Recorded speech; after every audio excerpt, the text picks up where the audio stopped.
This video is going to show you how to remove the rear bed light on an F-Series 2015 and newer F-150 or 2017 and newer F-250 to F-550.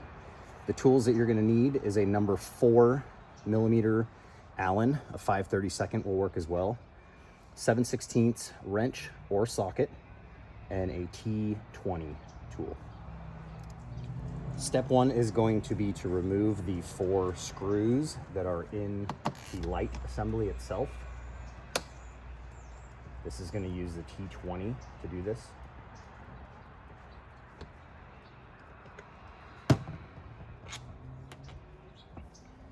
Once all 4 screws are removed, the light should come out fairly easy.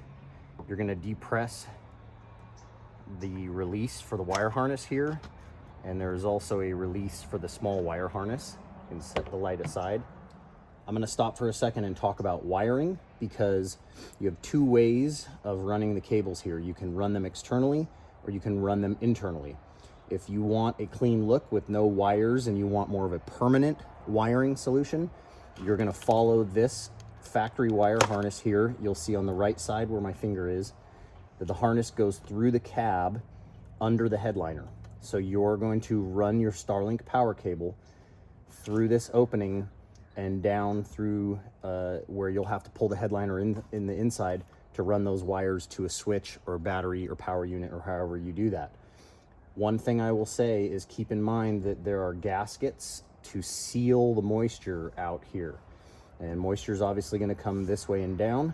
So when you run your Starlink cable, I would recommend coming around the side and come up through the bottom. Leave yourself some room to come up through the bottom of the gasket and through here. If you run down through here and put the gasket on top of it or put the cable over the gasket, you're leaving an area where moisture can get in there. So come from the bottom up. If you don't want to mess with pulling your headliner and hardwiring and you want to do similar to what we're doing here, we have our power cable here and we have a window pass-through seal. They're available on our website, savageutv.com.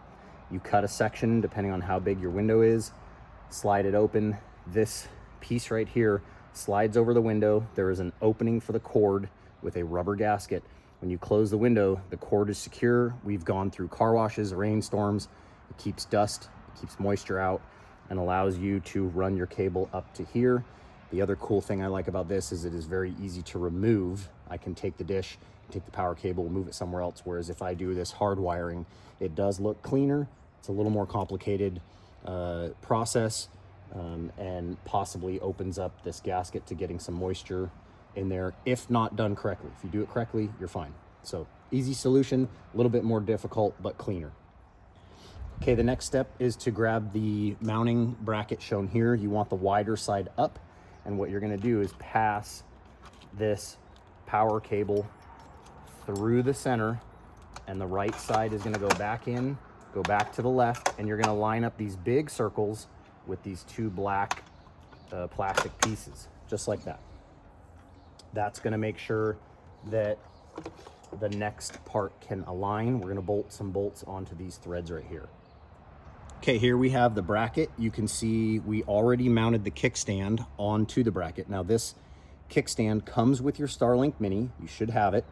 And if you do not have it or you need an additional one, you can email Starlink. It's the only place you can get them from, starlink.com, and they will send you a new one. We ordered a second one because we like to have our kickstand separate, and this one just stays with this mount. So the hardware is included.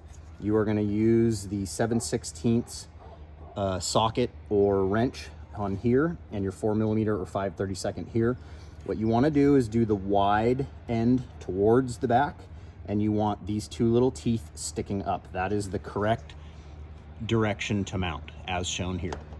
Once you have that, you're going to pull your power cables through, and you're going to line up these holes right here that are protruding with the bracket that we just lined up inside. Take your 1/4-20s and just start them. You don't need to fully thread them because we want to make sure that both of them line up.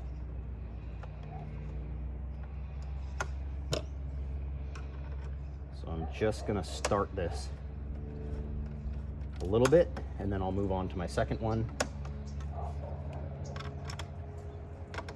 exactly the same thing, except now I can tighten them down all the way. Before I snug it all the way, and do not over tighten, just put a little bit of pressure to make sure that these 4 holes are lined up with the plastic pieces behind them. Once they are, then you can go ahead and snug this down. Okay, that is installed. Now it's time to put the light back on.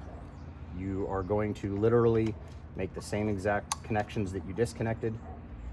You're going to line the light up. There are 2 plastic prongs here that go in the large holes. And then you are going to reinsert using the T20 the 4 screws that you had previously removed.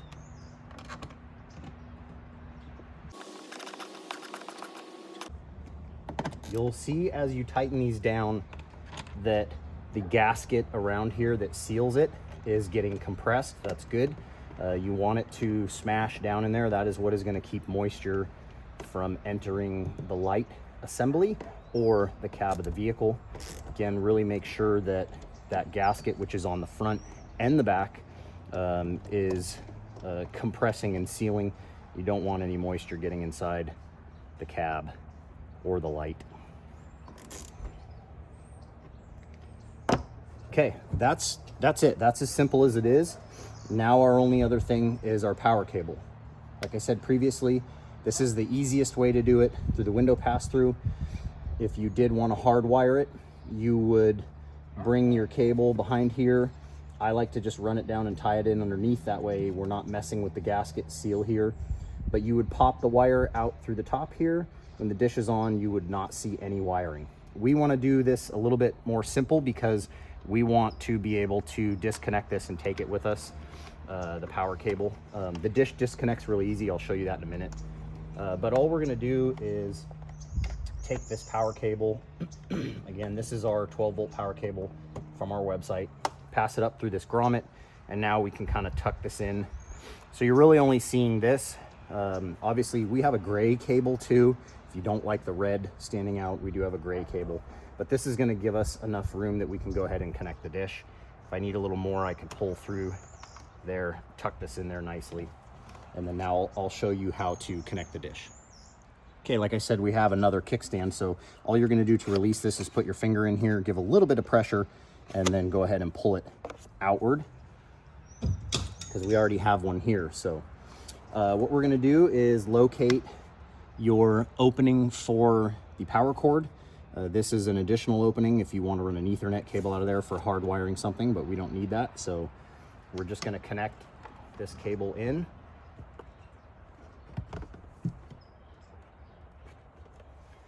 Okay, our power cable is in. You're just going to lay the dish down flat and make sure that my cable is not getting tangled. And you're just going to apply a little bit of downward pressure and pull it back towards yourself. When you hear that click and feel that click, that is letting you know that it's locked into place. But what you can do is just give it a little hit forward, push on it. If it doesn't release, you're locked in place. Now we can go ahead and clean up our cord a little bit if we want to do that. Tuck that in there. And that's it. We now have power going to our dish, and the dish is mounted on the roof, ready to go. When you want to release this dish, it is the same thing. You're just going to release the kickstand. So we're going to reach in here and locate the little button that you depress down, and then just push the dish forward. Sometimes it's a little difficult to get your hands back in here. You just have to push down really hard. If you cannot do that physically, what I like to do is just get a flathead screwdriver or a knife. Sometimes I'll just use my pocket knife, and watch out for these teeth, but just slide it into here, and then you can kind of cam down on that. This is designed to flex. It's going to move, so you can just push down on there, and that's going to allow you to pop those teeth off. But if you can do it by hand, you're literally sliding your finger up here and you're just pushing down like that and pushing the dish out of the way. That's going to release your dish, and now you can take it wherever you need to go.